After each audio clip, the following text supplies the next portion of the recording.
जिन्हें आज नियम 377 के अधीन मामले जिसका समापन माननीय सदस्यगण, लेकिन पिछले कुछ दिनों से मैं देख रहा हूं कि सदन में सार्थक मर्यादा परंपराओं के अनुरूप चर्चा नहीं हो रही। माननीय सदस्यगण, जिस तरीके से सदन के अंदर, सदन के परिसर में जिस तरीके की नारेबाजी हो रही है, जिस तरीके से तख्तियां लेकर माननीय सदस्य आ रहे हैं, नियोजित गतिरोध किया जा रहा है, यह हमारी संसद की परंपराएं नहीं रही है। जिन्हें आज नियम 377 के अधीन मामले उठाने की अनुमति प्रदान की गई है, वह व्यक्तिगत रूप से सदन के पटल पर तुरंत अपने अनुमोदित पाठ को सदन के पटल पर रख सकते हैं। माननीय सदस्यगण, हम 18वीं लोकसभा के 5वें सत्र की समाप्ति की ओर अग्रसर हैं। यह सत्र 31 जुलाई 2025 को आरंभ हुआ था।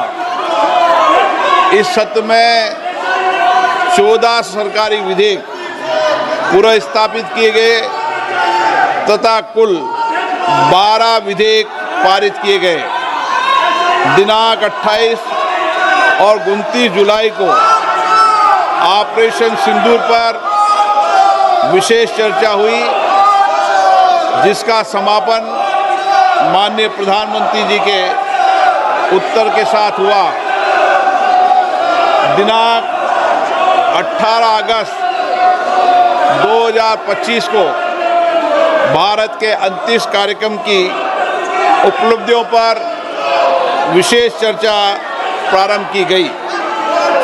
इस सत्र में कार्यसूची में 419 तारांकित प्रश्न शामिल किए गए थे, किंतु लगातार नियोजित व्यवधान के कारण केवल 55 प्रश्न ही मौखिक उत्तर दिए जा सके।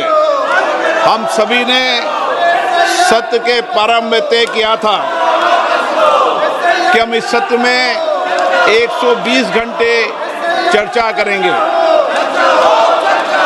बिजनेस एडवाइजरी कमेटी में भी इस पर सहमति बनी थी, लेकिन लगातार गतिरोध और नियोजित व्यवधान के कारण हम केवल 37 घंटे ही चर्चा कर पाए। माननीय सदस्यगण, हम सब जनप्रतिनिधि के रूप में हमारे आचरण, हमारी कार्यप्रणाली को पूरा देश देखता है। जनता हमें बहुत उम्मीदों के साथ चुनकर यहाँ पर भेजती है ताकि हम उनकी समस्याएं और व्यापक जनहित के मुद्दों पर, महत्वपूर्ण विधेयकों पर व्यापक चर्चा कर सकें, मर्यादित चर्चा कर सकें।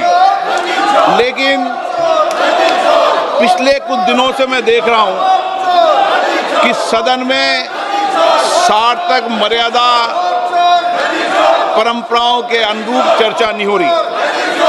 माननीय सदस्यगण, जिस तरीके से सदन के अंदर, सदन के परिसर में जिस तरीके की नारेबाजी हो रही है, जिस तरीके से तख्तियां लेकर माननीय सदस्य आ रहे हैं, नियोजित गतिरोध किया जा रहा है, यह हमारी संसद की परंपराएं नहीं रही है।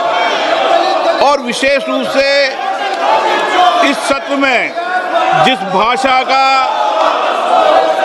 आचरण किया गया, जिस तरीके की नारेबाजी की गई, ये सदन की मर्यादाओं के अनुरूप नहीं है। हमें एक स्वस्थ परंपराओं का निर्माण करना चाहिए। और हमारी कोशिश होनी चाहिए कि हम संसद के अंदर गरिमापूर्ण चर्चा करें। लेकिन मैं लगातार देख रहा हूं नियोजित तरीके से गतिरोध करना, नारेबाजी करना, तख्तियां ले रहना। मैं आपसे आग्रह करना चाहता हूं कि ये देश का सबसे बड़ी लोकतांत्रिक संस्था है, हमें इससे बचने का प्रयास करना चाहिए। और संसद के अंदर भी और संसद के परिसर में भी हमारी भाषा संयमित और मर्यादित होना चाहिए। सहमति और असहमति होना लोकतंत्र की स्वाभाविक प्रक्रिया है, किंतु हमारा सामूहिक प्रयास होना चाहिए कि हम सदन की गरिमा को, मर्यादा को और शालीनता को बनाए रखें। माननीय सदस्य, मैंने हर माननीय सदस्य को हमेशा पर्याप्त समय, पर्याप्त अवसर दिया है, लेकिन जिस तरीके का आपका आचरण है, देश आपके आचरण को, आपकी कार्यप्रणाली को देख रहा है। मैं फिर आपसे आग्रह करता हूं कि हमें प्रयास करना चाहिए कि हमारी स्वच्छ लोकतांत्रिक संस्था के अंदर अच्छी परंपराएं, अच्छी प्रॉपर्टियों को हम लागू करें और इसके लिए सामूहिक चिंतन भी करना चाहिए और सभी राजनीतिक दलों को आत्ममंथन भी करना चाहिए, ताकि देश की लोकतांत्रिक स्वच्छ संस्था की हम मर्यादा को बना रखें और यहाँ अपने आचरण व्यवहार से एक आदर्श स्थापित कर सकें। माननीय सदस्यगण, अंत में मैं सत्र की कार्रवाई में सहयोग हेतु माननीय प्रधानमंत्री जी का, सभापति तालिका के मेरे सहयोगी साथियों का, केंद्रीय मंत्रिमंडल में माननीय सहयोगियों का, नेता प्रतिपक्ष, सभी दलों के माननीय सदस्यों का, मीडिया के प्रतिनिधियों का, लोकसभा सचिवालयों का, संबद्ध एजेंसियों का हार्दिक धन्यवाद व्यक्त करता हूं। अब मैं सभी माननीय सदस्यों से आग्रह करता हूं कि राष्ट्रीय गीत के लिए, वंदे मातरम की धुन के लिए कुछ देर खड़े हों। सभा की कार्रवाई अनिश्चित काल के लिए स्थगित की जाती है। जिन्हें आज नियम 377 के अधीन मामले, जिसका समापन माननीय सदस्यगण, लेकिन पिछले कुछ दिनों से मैं देख रहा हूं कि सदन में सार्थक मर्यादा परंपराओं के अनुरूप चर्चा नहीं हो रही। माननीय सदस्यगण, जिस तरीके से सदन के अंदर, सदन के परिसर में जिस तरीके की नारेबाजी हो रही है, जिस तरीके से तख्तियां लेकर माननीय सदस्य आ रहे हैं, नियोजित गतिरोध किया जा रहा है, ये हमारी संसद की परंपराएं नहीं रही है।